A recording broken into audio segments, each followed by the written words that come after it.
طلبتنا الأعزاء في شعبة علوم الإعلام والاتصال تخصص الصحافة المطبوعة والإلكترونية السنة الأولى، مرحبا بكم إلى رحاب مقياس تاريخ الجزائر الثقافي.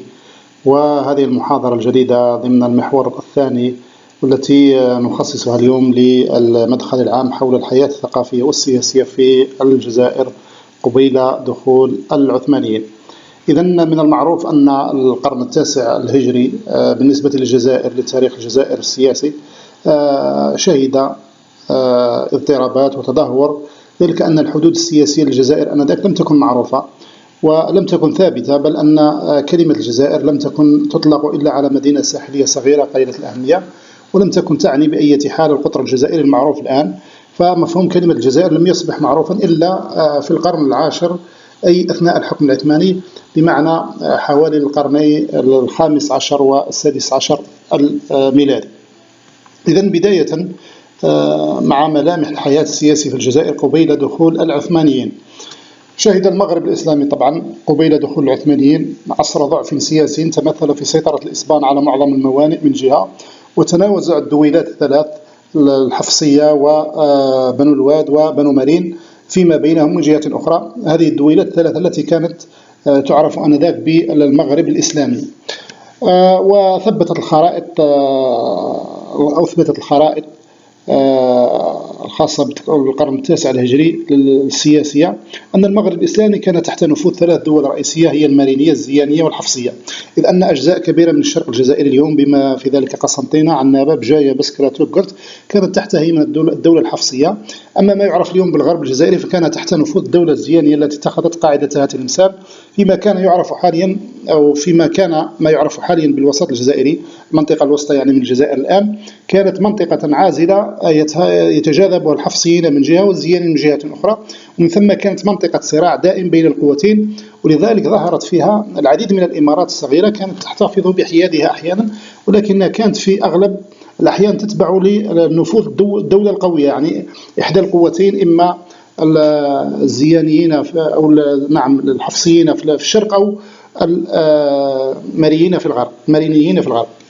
ولم يكن التنافس عليها مقتصرا على الزيانيين والحفصيين فقط، بل تعداه إلى منافسة المارينيين أيضا كما ذكرنا، وضد الزيانيين المجاورين تارة، وضد الحفصيين البعيدين عنهم تارة أخرى. وقد دخلت كل أسرة من الأسر المذكورة المارينية الزيانية والحفصية في خصومات داخلية مستمرة على الملك، بما أدى إلى كثرة الحروب وسادة الفوضى وعمت اللصوصية واختل الأمن.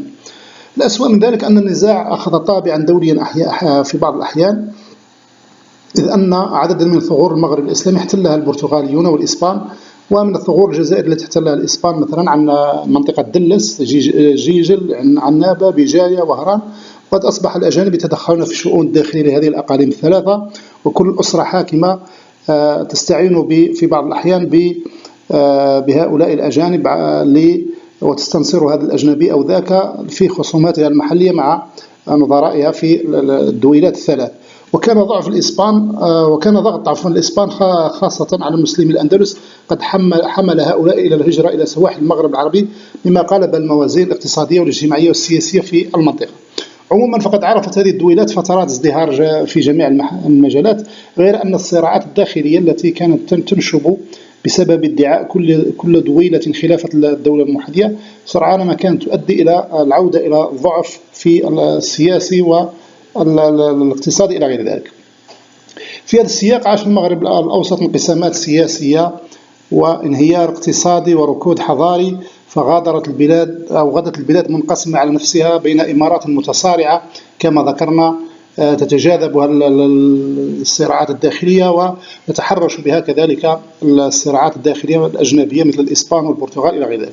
هذا الضعف الذي لحق بالدولة الزيانية وتلك الحروب التي كانت الجزائر مسرحا لها في ظل روابط القبلية التي كانت تطبع المجتمع المغربي، أدت إلى انفصال العديد من القبائل وظهور إمارات ترفض الخضوع لأي سلطة مركزية، ومنها مثلا إمارة جبل كوكو ببلاد القبائل، أمارة الحفصية بقسنطينة، إمارة الذواودة بالحضنة، إمارة بني جلات بتوغرت ووادي ريغ، إمارة بني بزناس وفيقيق بالحدود الغربية الموجودة الآن بالمغرب، وإمارة الثعالبة بالجزائر بني بزغنة ومتيجة.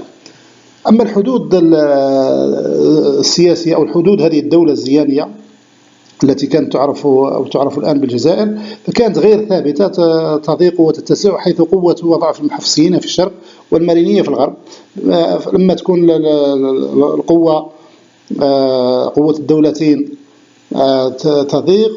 تضيق، ولما أنا نجد أو أماكن ضعف الدولتين نجد اتساعا لهذه الدولة. فكانت عموما تمتد طولا من البحر المتوسط شمالا إلى صحراء الجزائر جنوبا، وعرضا من جبال سعيدة ووادي ميتاء إلى وادي ملوية ومدينة وجدة غربا، يعني في المغرب حاليا. هذا بالنسبة للوضع السياسي الذي كان عموما سائدا، والذي تميز بالضعف والتجاذب والصراع بين الدويلات الثلاثة، الحفصية الزيانية والمارينية. الآن كيف انعكس هذا الوضع السياسي على الحياة الثقافية في هذه المرحلة قبل العثمانيين، قبيل دخول العثمانيين؟ إذن رغم تدهور الأوضاع السياسية في الجزائر، إن ذلك لم يمنع من ازدهار الحياة الفكرية في القرن التاسع عشر، حيث عرفت نشاطا فكريا كبيرا احتل مكانة عالية في تنوع العلوم وكثرة العلماء الذين ضاع صيتهم في العالم العربي والإسلامي بسبب المؤلفات والمنشورات التي كانت يؤلفونها. بالمقابل كانت تلك الاضطرابات السياسية لها آثار سلبية على الحياة الثقافية، إذ هاجر الكثير من العلماء إلى المشرق والمغرب، فيما ربط آخرون مصيرهم ببعض الأمراء وارتبطوا بهم وصاروا جزءا منهم، وانزوى بعض الآخر من العلماء مفضلا عيشة الزهد والهروب من المغريات الحياة السياسية. ونفس الأسباب أدت بمثلا المفكر بن عبد الكريم المغيري إلى الهجرة من تلمسر إلى السودان القديم. هاجر كذلك علماء آخرون إلى المشرق حيث توفوا هناك، مثل أبي الفضل محمد المجدالي يعني البجائي، أبو عاصد البجائي، أحمد بن يونس القسنطيني وغيرهم الذين هاجروا، فيما التصق أو انتسب آخرون إلى الأمراء وصاروا جزءا منهم، صاروا يؤلفون لهم ويمدحونهم إلى غير ذلك. إذن بينما اختار رجال آخرون أمثال عبد الرحمن الثعالبي وتلميذه أحمد بن عبد الله الزواوي الجزائري وكثيرون اختاروا حياة التصوف والانعزال إلى غير ذلك. وسط تلك الصورة المضطربة للحياة السياسية كانت بعض المدن تنمو وتشكل حواضر يشع منها المعارف ويشع منها العلم إلى غير ذلك. ومن هذه الحواضر هناك 3 حواضر يمكن أن التركيز عليها في هذه المرحلة، اللي هي حاضرة تلمسان في الغرب وقسنطينة وبجاية في الشرق. هذه الحواضر ال3 التي شكلت ملامح الدولة الجزائرية آنذاك في تلك الفترة التي كانت مراكز ثقافية إلى غير ذلك. وقد تركزت حركة الثقافة والتعلم في هذه الدول ال3 قبيل دخول العثمانيين، اللي هي تلمسان، وانتشرت العلوم وكانت مراكز فعلا للإشعاع العلمي وللآداب وللفنون ولعدة سنوات. عموما يمكن تلخيص أبرز معالم الحياة الثقافية في الجزائر في النقاط 3 باختصار أو 4. تأثرت الحياة الثقافية في مدن الغرب بالأوضاع السياسية، التطاحن وأغلقة المراكز وتدهور التعليم إلى غير ذلك. كان لهجرة الأندلسيين كنقطة ثانية إلى بلاد المغرب الإسلامي وما جلبه معه من فنون وأداب دور كبير في الحفاظ على وانتشار التعليم. برزت كذلك ظاهرة التصوف مع التحدي الخارجي الإسباني والصليبي، ما أدى إلى النزعة الصوفية وانتشر التصوف في المساجد إلى غير ذلك والدعوة إلى مواجهة الإسبان. وما ميز إقليم المغرب العربي عموما في هذه الفترة هو أن كل مدينة كانت مستقلة في تعليمها وسياساتها التعليمية والثقافية بسبب انعدام الروابط السياسية بين هذه المدن. فكانت كل مدينة لها الأسر العلمية الخاصة بها وعلماءها وفقهاء ومدارسها مثل بجاية قسنطينة ومازونة إلى غير ذلك. وهذه ربما أهم مظاهر الحياة الثقافية، نعود إليها إن شاء الله لاحقا بأكثر تفاصيل. هذه تحياتي، نلتقي في حصة أخرى، دمتم بخير، إلى